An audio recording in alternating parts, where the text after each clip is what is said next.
So kung may sisisihin dito, yun yung sinasabi ko, bakit nyo sinisisi si Sara when you talk about these issues? Sasabihin niyo kung sino ang author ng foreign policy ng Pilipinas, sa kanya yan eh. Siya ang may responsibilidad dyan. So, balikan niyo siya. Hindi yung isang government official na hindi naman yan author ng foreign policy ng bansa. Mhm. So, yun yan. Kasi, di ba, lagi nilang binabato kay Sara yan eh. Hindi naman si Sara ang may author dyan eh. Sila, di ba?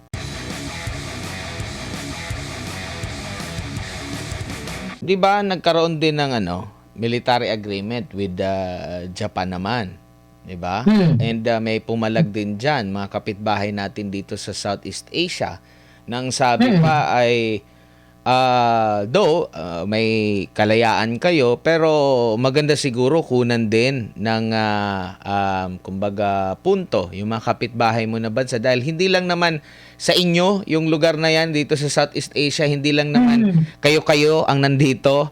Meron din kayong kapitbahay na maaring makaapekto din sa amin indirectly or directly diyan sa inyo pong mga mga military agreement or military joint exercise. Malinaw daw 'yan sa sa bylaws ng ng konstitusyon ng ng Southeast yung ASEAN. Ang ASEAN. Oo, ng ASEAN. So dito pa lang parang masyadong makasarili ang Pilipinas na akala mo naman nandun tayo sa top 1 kahit sa Southeast Asia top 1 tayo pero wala eh. Sa Southeast Asia, sa ASEAN na level, nas number 6 tayo. Nauna na ang Vietnam. Baka maunahan pa tayo ng Laos or di kaya ng Cambodia in a matter of time. Hindi naman siguro ng Myanmar. Tama kasi, di ba? Mayroong kasing sinasabi na ang Pilipinas humingi ng tulong sa ASEAN at saka ASEAN countries na, kinaano kami ng China, parang yung China, ang laki-laki, binubuli kami. Pero kaya kami magkikipag, kumbaga, we will have military agreements with Japan, Australia, Germany, US, and all that. Pero kasi ang sinasabi naman nung mga ASEAN leaders at ASEAN countries, okay, fine. Pero before you do that, you consult us. Kasi kung anong mangyari sa'yo at makipagbakbakan ka sa China, kami lahat affected. Kung consult nyo ba kami? Tapos ngayon gusto nyo kaming makisawsaw sa problema nyo. Sa problema mo, Pilipinas. Kinonsult nyo ba kami nung nakipag-agree ka nag-sign ka ng RAA with Japan, with nagka-sign ka ng military or defense agreement with Germany, and in-upgrade mo ang EDCA into 9 from 5? Wala ka namang consultation. Tapos ngayon sasabihin mo, tulungan ka against China sa ASEAN level. Yan yung reklamo ng mga ASEAN counterparts natin. Actually, ang Pilipinas is already isolated in ASEAN under BBM. Precisely because ang sinasabi nga nila, dapat kasi independent foreign policy ang sinusulong ng Pilipinas. And at the same time, dapat tinitignan mo na ikaw ay nag-i-exist, hindi lang ikaw na isang bansa. May marami kang neighbors. Kung anong gagawin mo vis-a-vis another country, that will affect the whole region. So, yun nga yun. At saka, may reklamo din ng ang ibang country sa ASEAN when you talk about yung mid-range missile launcher na naka-deployed sa Pilipinas. Medyo din sila dyan aligaga sila na bakit may ganon. Kasi in the very first place, sa ASEAN kasi may agreement na ang ASEAN is a zone of peace and prosperity. So ibig sabihin, may agreement din na hindi ka dapat mag-deploy ng mga weapons sa bansa na member ng ASEAN na medyo delikado na at high level na. Kasi that will create an arms race in the region. So may mga ganon. So we're actually to a certain extent parang nababiolate natin yung ibang principle ng ASEAN na kung saan dapat nag-agree tayo at hindi tayo sumasalungat doon kasi we're part of ASEAN. So in a way, ang mga ASEAN member states ay hindi rin masaya sa atin. They're not happy with us. They're quiet because yun yung tinatawag mong ASEAN way of diplomacy, but that doesn't mean na happy sila sa atin. Lagi tayong pinag-uusapan sa lahat ng mga regional meetings Ang tanong lagi, bakit under Marcos Jr. ganito ang nangyari sa Pilipinas? Bakit kayo nagkaroon ng foreign policy na very leaning to the United States? Bakit ang South China Sea biglang gumulo nang si BBM na ang naging presidente? Bakit nagkaroon ng additional EDCA? Lahat yan tinatanong Kapag may mga regional level na meeting, kahit na hindi government level kahit think tank level, organization lang level people to people meron talaga ng ganun. So ang projection talaga sa Pilipinas under BBM, hindi maganda. Hindi talaga maganda. Geopolitically, internationally speaking, ang image ng Pilipinas is not good. Hindi pa kasama ang domestic dyan domestic na imahin natin. Ano pa lang yan, regional, international na level pa lang based on geopolitical issues. Hindi na maganda ang imahe ng Pilipinas. Na-isolate tayo actually sa ASEAN na level. Ito namang mga pulpul na mga geopolitical analyst political analyst, ang sinasuggest naman sa BBM administration is lumayas na daw tayo sa ASEAN kasi hindi naman daw tayo sinusuportahan ng mga ASEAN neighbors natin. Sabi ko, sige, alis ka ng ASEAN, lalo kang mawawalan ng anchor sa region. Do you really think you can survive alone in the region with an interconnected world? Tapos ang feeling mo naka-backup sa iyo ang United States? Kapag wala nang mahita ang United States sa Pilipinas, iiwanan kang parang hot potato. Ganoon talaga ang United States. Gagamitin ka muna. Pag wala na silang gamit sa iyo, iiwanan ka sa ere. At bahala ka sa buhay mo. Look at what happened to Afghanistan. Look at so many examples. So, hindi ko maintindihan bakit ang mga Pilipino parang hindi pa rin gising. Ang ano kasi dyan, it boils down to one thing kasi. Lahat ito na nangyari, it boils down to one thing. Foreign policy. Ang tanong, sino ba ang author ng foreign policy ng Pilipinas? It's the president. So, it goes back to BBM. Mhm. Siya yun So, kung masisisihin dito, yun yung sinasabi ko, bakit nyo sinisisi si Sara when you talk about these issues? Sasabihin niyo kung sino ang author ng foreign policy ng Pilipinas, sa kanya yan Siyang may responsibilidad dyan. So, balikan niyo siya. Hindi yung isang government official na hindi naman yan author ng foreign policy ng bansa. Mhm. So, yun kasi, di ba, lagi nilang binabato kay Sara yan Hindi naman si Sara ang may author dyan Sila, di ba? Mhm. And itong development ngayon, lalo na sa pera ng China, na welcome. Meron akong nabasa dito na artikulo na yung ang tawag nun, Petro Yuan or Yuan Petro ba yun, na pwede tatanggapin na ng Saudi yung pera. Ano yung nakikita nyo po na advantage nito sa Pilipinas kung naging maganda pa yung relasyon natin with China, lalo na at tayo dito sa Pilipinas wala tayong sariling talagang langis. Lagi tayong nag-aangkat ng langis at maya't maya gumagalaw yung presyo ng mga krudo natin, gasolina natin. Grabe na yung traffic dito. Marami na mga sasakyan. Ano nakikita mo na advantage kung medyo maganda pa yung relasyon natin with China? Hindi kasi kung maganda ang relasyon natin with China, we can get concession from China in terms of using yuan in purchasing oil from different countries, like for example Saudi. Kasi ngayon, hindi lang Saudi, even other countries, Russia is also a producer of natural gas and may oil din sila.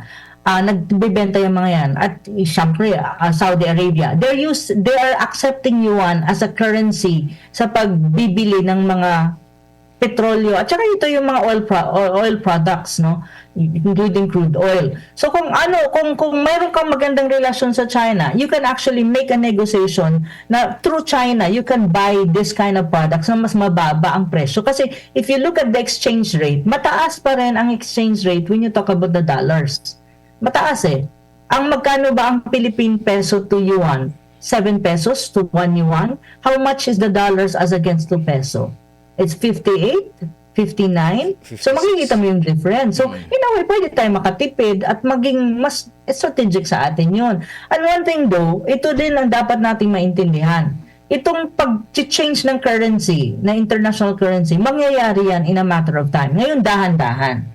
Kapag nangyari yan in a matter of time, ibig sabihin, magiging dominant na currency ang yuan. And that's already a sign that China is the number one economy in the world, or number one in the world in terms of, powerful countries. And the United States will be number 2, number 3, number 4. Now, kung hindi maganda ang relasyon natin with China, then mahirapan tayo in the long run. Kasi ang United States really is going down. Going down talaga siya. Wala kang magagawa. That's a fact of life, kumbaga. So, yun yung mga mga bagay na hindi natin naiintindihan at hindi naiintindihan ng mga Pilipino. May mga dynamics sa international level kasi na kapag hindi mo siya naintindihan at hindi ka guided kung ano nangyayari sa international level, ang foreign policy mo domestically, yung pagka-craft mo ng foreign policy, kapag nagkamali ka at hindi mo naintindihan yung dynamics globally and even regionally, madi-disadvantage ka in a matter of time, and that will impact your economy and everything about your country. And one of that, yung tinatawag mong Petro-Yuan. In a matter of time, ang yuan ang magiging currency na tatanggapin even ng mga oil-producing countries. Kasi mas stable siya kaysa sa dollars. Kasi may reserve siya kaysa sa dollars. Ang dollars kasi, ang ano lang ng dollar kasi, since it's the international currency right now, it's still, in a way, ginagamit. Ang ginagawa lang ng United States para ma-maintain niya yung status quo, piprint lang ng print, produce more dollars. Pero ngayon, pero tumataas pag nagpo-produce kasi sila ng dollars, tumataas yung interest rates, nagkakaroon ng inflation. So ang nakikita ng ibang countries, that is not advantageous to them. So ang nangyayari, and also ang dollar kasi ang power ng United States to control other countries. So ngayon, aware na kasi ang mga bansa na iba, lalo na yung Global South, na for the United States not to be dominant, we should shift the currency para magko-collapse kasi ang power as a dominant power, as a hegemon, ang United States magko-collapse yan kung hindi na ang dollar ang dominant currency internationally. At papalitan mo ng ruble or papalitan mo ng yuan kasi yuan ang pinaka-stable na currency. Kasi ang economy ng China to a greater extent, may mga sila, don't get me wrong, no? Ang Chinese economy, maraming challenges. It's a lot of challenges. Pero at the end of the day, if you compare the Chinese economy with the American economy, in a totality, it's more stable. Mas stable siya. Tsaka Ganun yung siya. presence nila compare sa iba pang bansa other than US, talagang andun eh. Yung mga presence Sinabi ko sa'yo. China, mapaproyekto man yan, mga negosyante man yan, negosyo or mga infra project ng bawat bansa, merong meron ng Chinese na galing sa China. So nakita ko rin dito yung yung palitan pala kahit doon sa sinabi mo nga yung palitan ng peso to yuan is nasa 7 pesos. Tapos 7 to 7.5. Let us say 8. Oo, tapos ang US dollar 56.57. Tapos pero mababa na yan. Tumataas yan hanggang 59 eh. Oo, tapos kung mo naman dito sa Saudi Riyal pala, ang isang Saudi Riyal ay 1.88 yuan.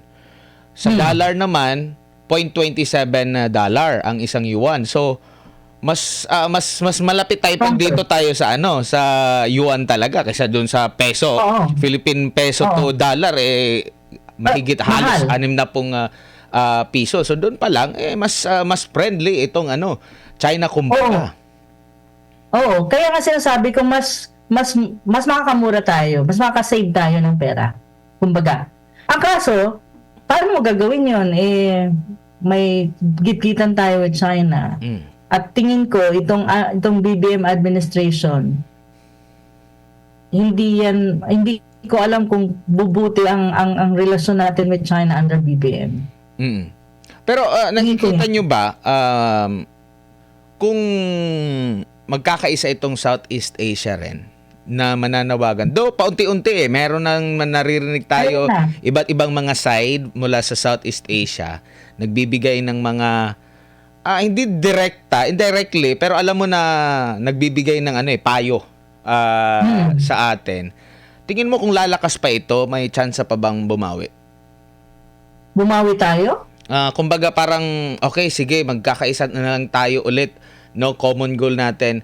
Kung medyo lalakas pa itong panawagan ng mga kapitbahay natin?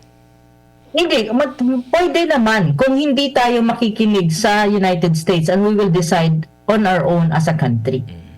Ang kaso, siguro mga Pilipino will have that kind of stand. That we're independent, we don't listen to the United States, we decide as a country kung ano importante sa atin, ano makakabuti tayo sa atin. At talagang mag-band tayo with our Southeast Asian friends and allies and our neighbors. Siguro mangyari yan. Ang mas tingin ko mas gaganda palalo ang imahe ng Pilipinas at mas magkakaroon tayo ng mas magandang relationship sa lahat ng ating mga karatig na bansa na nasa Asia Pacific. Feeling ko Kaso, ang problema mo under BBM, it's very obvious. It's really under the heavy influence of the United States. So, ang tanong, do you really think the United States would want to see that the Philippines will have that unity with ASEAN countries? Na ang perception naman itong United States at ng ibang mga G7 is yung ASEAN countries have good relation with China? Yun Kasi tayo lang actually ang it's a very odd situation for the Philippines, no? Sa buong ASEAN, ang Pilipinas lang ang may pinaka very hostile na relationship with China. Even Vietnam, maganda ang relationship with China. Na kung titignan mo, ang relationship, ang historical relationship ng Vietnam at China, maraming marami silang away na pinagdaanan. Mayroon pang nagkaroon ng gera pa yan na China-Vietnam War dahil sa border issue din. Pero ngayon, at this time, contemporary-wise, after Second World War, makikita mo, very harmonious ang relationship ng Vietnam and China.